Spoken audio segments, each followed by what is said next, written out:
Welcome to another inspiring episode of the Elite Expert Insider Podcast. Hosts Melanie Johnson and Jen Foster are the owners of Elite Online Publishing. They're both Wall Street Journal, USA Today best-selling authors. We're really glad you're here because this podcast was designed for you. Meet industry experts that share their secrets and strategies. Get successful results for your business in money, relationships, health, and your life. Each episode is going to inspire you to take action towards reaching your greatness. Hi, everyone. Welcome to another great show. We're glad you could make it today. I'm Melanie Johnson, and I'm here with my business partner, Jenn Foster. How are you, Jen? I'm doing great. How is everyone today? We are ready for a super fantastic show. We have a wonderful guest today. He is the founder of Madoff Productions based in New York City. He's been a fashion designer. He has been in investment banking. He's worked with, or I should say, he works with private equity firms. He has such a great background. But what we're going to focus on today is if you've had fear and doubt that you've tried to get over to get you to the next level, whether it's in your personal life or in your business. And we are really big on storytelling here at Elite Online Publishing, whether it's for your book or even on your website about your business. And really, sometimes we have this fear of being vulnerable to tell the true stories to get over there. So we're going to learn today how to be creative, how to get over your fear, and really have great storytelling. So if that sounds like something you want to learn, then you are in for a great treat today with Jeffrey Madoff. Thank you, Jeffrey. Thanks for joining us today. Thank you for having me on, Melanie and Jen. Jeffrey, tell us a little bit about yourself, how you got into this business. It's been, as the Beatles sang, the long and winding road. And I did not have any master plan. I am either blessed or cursed with the notion that I'm seduced by ideas. And so I've always loved pursuing things that I pursued because they interested me. I'm originally from Akron, Ohio, rubber capital of the United States. I think that counts for my resilience and bounciness. And I went to the University of Wisconsin and had a double major in philosophy and psychology. And I wanted to pick two majors that I knew would absolutely ensure that I would never get a job once I graduated from college. I'm actually very happy that I did major in those areas. And true to form, they certainly didn't help me get any jobs. But I grew up in an entrepreneurial family. My mom and dad were entrepreneurs. My sister owns her own business as an entrepreneur. And I think that I'm an entrepreneur probably because I'm unemployable. So again, that leads me down the path of, wow, this really seems interesting. I'd like to try to do that. I've been fortunate enough that I've been able to figure out whether it was my first adult career, which was as a fashion designer, or whether it was as a filmmaker, a professor, I teach on the college level, or a playwright. I've managed to do those things and somehow managed to support my family. To me, it's about the adventure and about things that actually mean something to me. And that's what I go after. You are such an expert having that background in film production, stage production, and teaching. And really in those fields, you are telling a story every time, whether it's on stage or on film. But in an entrepreneur's life, they're trying to tell their story in a different way. And I remember going to a convention and I was walking around the booth and I had no idea what these companies did, just by their tagline, or they picked up the brochure and I'm like, okay, I read the whole brochure. I still don't know what they do. How are you able to get people to tell their story, be authentic, and get over that fear of really telling really who they are and what their story is for whether it's their business or their personal story? I think that there are ways I do it through talking to people. And so when I'm working, as you mentioned, with private equity firms, it's to position companies for sale. I'm brought in to help them create their brand story. So I do that by interviewing them, asking them questions. And whenever I interview anybody, and I interview lots and lots of people, not just for that work, but for my teaching, for some of the conferences that I do and that sort of thing, is that I'm always prepared to go in the direction that their answer may take us if it's interesting, and I think it'll be productive to mine it deeper. So there's, I think one of the most important ways to expose yourself to storytelling is read stories that you connect to, and then start asking yourself questions as to, wait, what is it that attracts me to this? Is it the hero's journey, which is often what entrepreneurship is? What are the obstacles that you had to overcome to get to that? And I think that a lot of people are afraid because they don't sound as if they don't believe they have a good story to tell. And I think that looking at what resonates with you so it feels authentic, as opposed to saying what you think you ought to be saying in this particular setting, because I think more and more what's at the top of the list for people to do business with you is you have to establish trust. And stories are the way we establish trust and establish those bonds. And I think that's absolutely critical. So a big thing that is consistent throughout my life and everything I do is constantly being curious, asking questions, and educating myself. And that's the same thing when it comes to what is that story. And don't be afraid of it not being perfect the first time that you start typing or writing or however you get that story out. And because it's not an easy flowing process until you get to that point where it's an easy flowing process. But even then, it's not necessarily that every day. It's work. But storytelling has to engage. That means that you're going along on a journey to understand why somebody does something in the business sense of the word, why somebody does something, and what is it that they're doing that can make life easier. When you're selling, I'm talking about now positioning your business through story, because the traditional model is basically you're either helping find a solution by offering a product or service that solves a problem. And your own origin story, which is just as important because that's what establishes the trust, you've got to do some real introspection. And when you do that introspection, you start coming up with story points in your own life. And think about what you'd want to hear if you were going to put yourself in the position of your reader or your potential customer. What are they looking for? Don't just think about what you want to spew.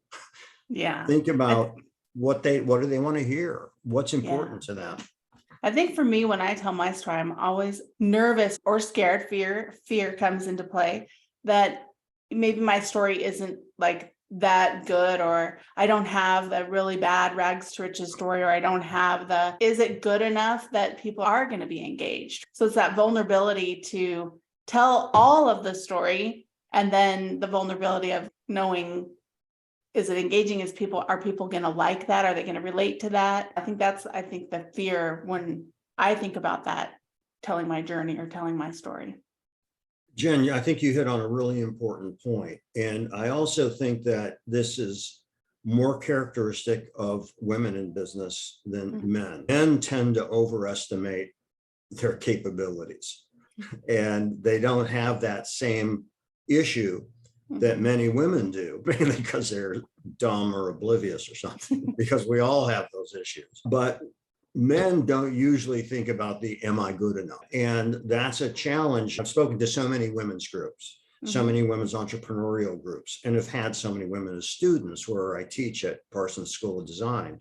And that's a problem that occurs a lot. And that's that inner voice, that inner critic telling you, you're not good enough. You're not worthy enough. Your story, that's stupid. Why would you want to put that out there? All these things that stop us from moving forward. And you have to learn how to shut that out, which isn't easy when you've gotten to a certain age and you've been hearing that echoing in your head for years. So that's a really critical aspect you just spoke about, Jenn. Are there any tips you have to walk through that? You may even have people telling you, oh, you have a great story. You should write a book. You should teach this on video. And you're like, yeah, that's that inner voice. Are there any secrets you can say, just put your mind here and just to get you to do it? One of the things that affected me was I read a book by William Goldman, who's a great screenwriter, an Oscar-winning screenwriter. He wrote Butch Cassidy and the Sundance King, the Sundance Kid. He wrote The Princess Bride. He wrote a number of great things. And one of his comments is nobody knows nothing. And I agree with that in general, because I think that when you think, I don't know enough, yeah, you don't. So you learn by discovering what your story is, that your story doesn't burst full blown right out of your mind. You've got to work on it and shape it. It's like any creative act, the main part of it comes into the editing. So if instead of worrying about the destination, think about how I'm going to get there. I used to do distance running and I would break it up. There were different visual milestones because when I think, oh shit, I'm doing 18 miles today. But if you break that up, it's not overwhelming. It's the same thing with a book. It's the same thing with any pursuit. Sometimes breaking it into steps makes it much more doable and not seem so overwhelming. And of course, look at stories that resonate again, so you can start to see what it is, because it's usually somebody overcoming something or sharing something that is of value to the reader. So what's going to be interesting? And I think relatable is definitely a key when I'm reading something. I really liked how you said to find stories that you relate to, because that will help you to write your story. So I really like that aspect of what you were saying. I think that's really key. Yeah, I think that one of the things that's really short-circuited over the past 15 years or so is process. People don't understand that there's a real process in doing things.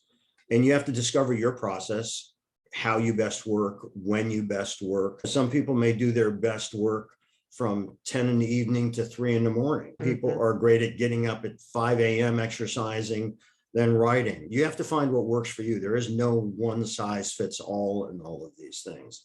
And so you have to discover yourself in a way. When do I work the best? When is the best time for me to be doing writing? When is the best time for me to be doing something? So you can try to be productive, but it's an education process. You have to educate yourself about yourself and how, especially if you've never done it before, how do you best work and what do you best relate to? Wow, these tips are so great. I've written down so many different things. And I think, oh my gosh, each one of these points, you made so many different points of establishing trust, be curious, ask questions, keep writing, don't stop, don't edit as you go, stay engaged and asking yourself, what do people really want to hear? What is it that they want to hear? And knowing yourself and knowing those processes. I'm like, oh my gosh, we just have even like a whole outline. If you followed what Jeffrey just said, if you just follow those points, you could start writing a book or start writing your brand story just by asking those questions. What do you think the outcome is when you really have a good brand story? You know, like you get through, you follow this. So some people have to have the vision of why should I do it? What's the benefit of really doing it? Are you talking about the benefit of the story or the benefit of starting a business? The benefit of having your brand story, creating, like you already have a business and you're creating your brand story for it, like you go in to do for different companies. So I'll give you a real world example. It's hard for many people to remember, but I'm certainly old enough to remember that Apple was not the Apple we know now 35 years ago. Apple was the huge underdog, and that it was through the not technical, but branding and marketing genius of Steve Jobs that Apple created a story. And initially that story was the underdog. And their most successful advertising campaign was, do you remember when it was PC? John Hodgman played essentially he was the symbol of the PC. Right. And I forget the young actor's name who played the Apple. One is relaxed, hip, and cool. And the other guy is always making excuses why things don't work.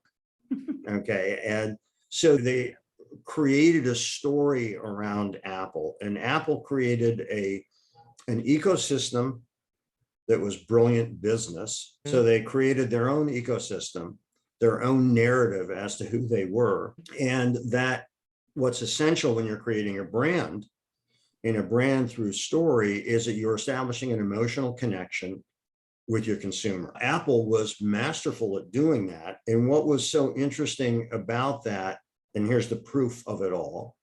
Yeah. Dell computers, Lenovo computers are really good computers. Nobody's ever excited about their new offering. No, the people aren't lined up at Best Buy to get the Lenovo, right? That's right. They're That's there right. to get the Apple. Yeah. That's right. And that's because Apple managed with a piece of technology to create a mythology around that, a story that people bought into.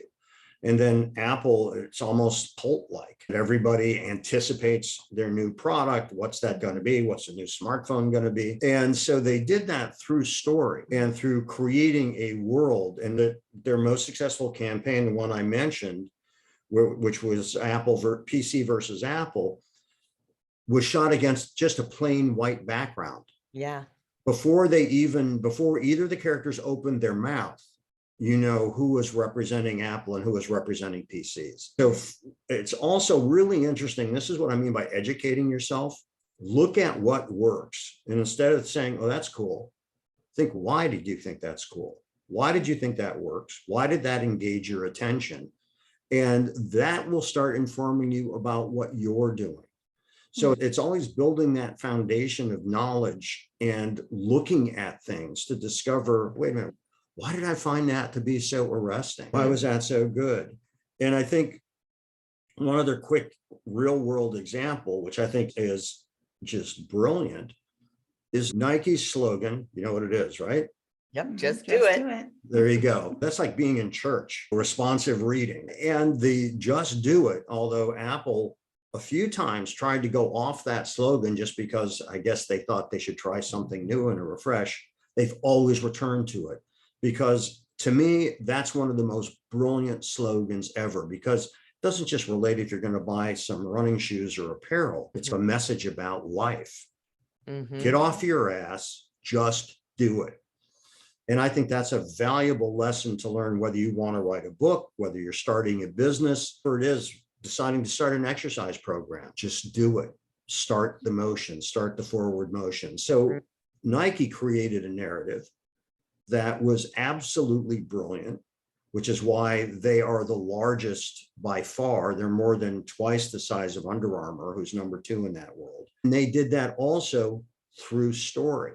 Yeah. So think about, again, why did this work? What stopped me in my tracks about this? And how did they reinforce that message? And I think it becomes a big education when you start looking at things that way, and that can inform the things that you do.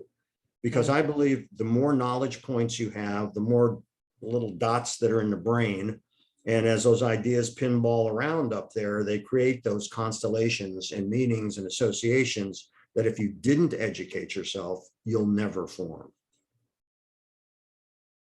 I love that.